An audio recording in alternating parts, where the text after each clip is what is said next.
Bom, todos os ismos que você verificou ao longo do seu ensino médio passa a ser pensado na UERJ da seguinte forma. Bom, que ismos são esses?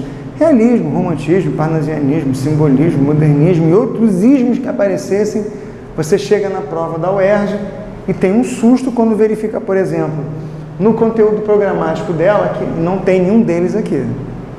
Bate o desespero? Bate. Até porque nós não temos, assim, muito hábito de trabalhar com vocês nas turmas de médio, principalmente segundo e terceiro ano, com a concepção em torno de uma matéria, de um tópico chamado Teoria da Literatura, o que na verdade é o grande aporte a qual trabalha a prova da UERJ no eixo Estudos Literários. Primeira coisa que eu queria chamar a atenção de vocês é que não há nenhuma ideia interligada à noção daquela corrente temporal, né, que são chamados estilos de época, de assuntos específicos, de características específicas de determinado autor, de determinada obra, de determinado estilo de época. Então, eles trabalham necessariamente uma grande dicotomia, que é você entender que no estudo da literatura, tá, ocorre a existência de textos que são chamados textos literários. E aí vai uma dica. Geralmente nas provas da UERJ, os textos literários que são apontados como tal, ou como tais, não são chamados textos cânones. Então você tem que aguardar nesses textos literários os chamados textos clássicos, do romantismo, do realismo, do naturalismo, do modernismo, mas também deve entender que a UERJ pode apontar para os textos mais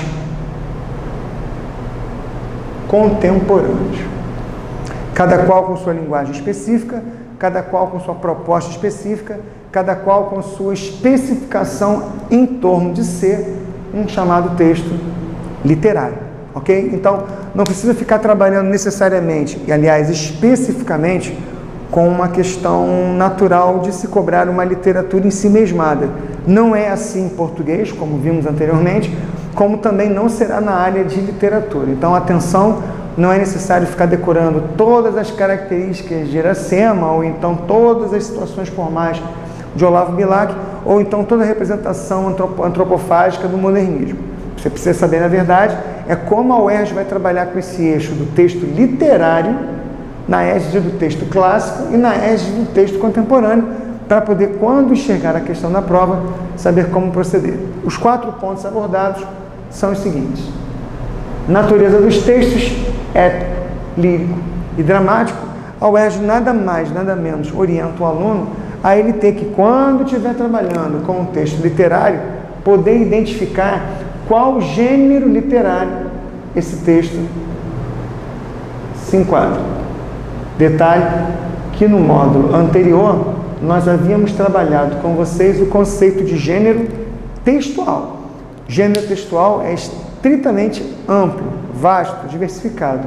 Já o gênero literário, ele trabalha com aquela divisão tripartida. Ou é o gênero épico, ou é o gênero lírico, ou é o gênero dramático, tá? Praticamente associando a ideia de que no gênero épico você trabalha fundamentalmente com a ideia e com a noção de um herói, tá? Você trabalha no gênero lírico com a grande marca da narratividade. A gente costuma enquadrar o texto lírico com o mesmo nome de gênero, narrativo. E no gênero dramático trabalhamos com a ideia do texto mais teatral. Então, a natureza dos textos que são abordados, no caso, no texto de vocês, conteúdo programático da UERJ, para nós em sala de aula é chamado do estudo dos gêneros literários.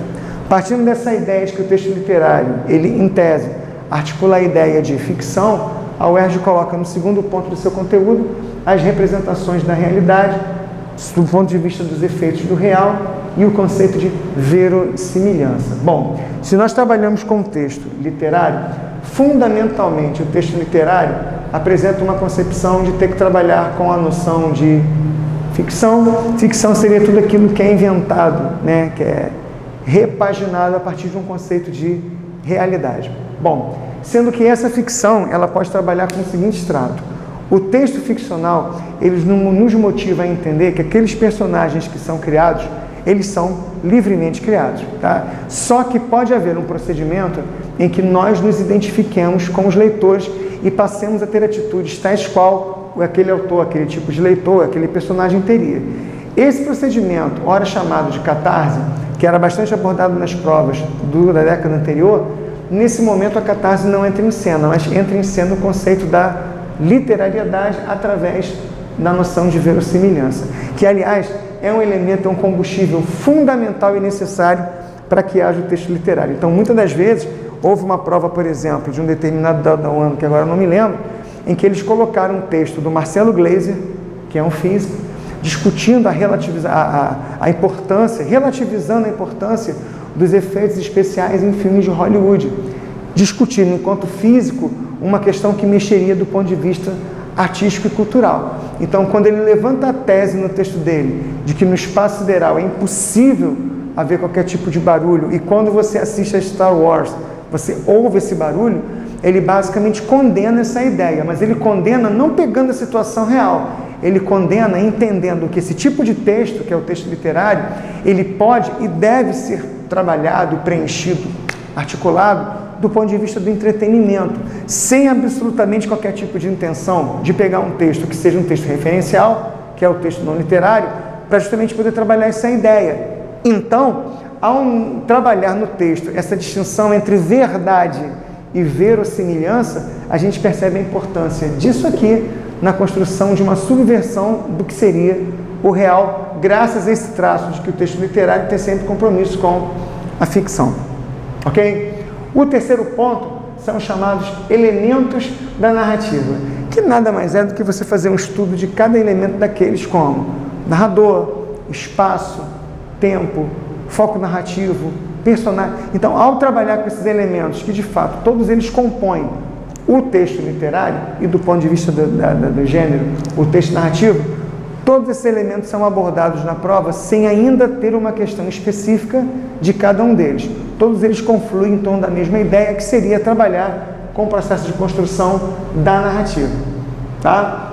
Pensando nisso, existem ainda as questões dos recursos estilísticos. Esses recursos estilísticos, no caso do texto literário, conforme estamos vendo aqui, a nomenclatura que a UERJ utiliza é uma nomenclatura difícil de nós entendermos e analisarmos nos nossos materiais didáticos. Vejamos: seleção e combinação de palavras, formas de vocábulos, efeitos sonoros, figurações e imagens, representações de variabilidade linguística, nomes pomposos, nomes complexos, nomes difíceis, que apenas nos mostram a seguinte situação: a mesma figura de linguagem, que em tese é apontada pela questão de língua portuguesa, ela pode também ser apontada e trabalhada na prova de estudos literários da UERJ. Por quê? Porque quando a UERJ fala que não quer cobrar de maneira alguma uma representação que seja específica do estilo de época, ela pode cobrar, por exemplo, do aluno como que Machado de Assis, por exemplo, reconhece o princípio da ironia. Porque a ironia é uma figura de linguagem, só que quando trabalhada do ponto de vista de um estudo literário, essa ironia tem que ser vista de uma outra maneira, até para poder descaracterizar aquela linha de pensamento anterior em relação a dizer que a frase seria analisada só isoladamente. Como tudo isso aqui é retirado de textos, é interessante que tenhamos noção, nessa terceira análise, do ponto de vista da estilística, que são as figuras de linguagem, que vocês não vão trabalhar com a ironia por ela mesma. Você vai trabalhar dentro da ironia partindo de uma ideia contextual, no caso do exemplo que eu citei, de Machado de Assis ou dos autores do modernismo. Então, é feito um link. Você não vai trabalhar a ironia, por exemplo, por si só. Você vai trabalhar esse recurso irônico dentro de um processo ficcional de um texto literário. No mais, não são questões complexas. Talvez a única coisa que o aluno tem que apresentar uma certa dificuldade é em relação à nomenclatura que são utilizadas nos enunciados quando apontam para essa questão do estudo literário, ok? No mais, vamos ficar atentos, vamos praticar questões e nós vamos falar no próximo em relação à questão do estudo da argumentação, principalmente dos métodos de raciocínio. Um abraço.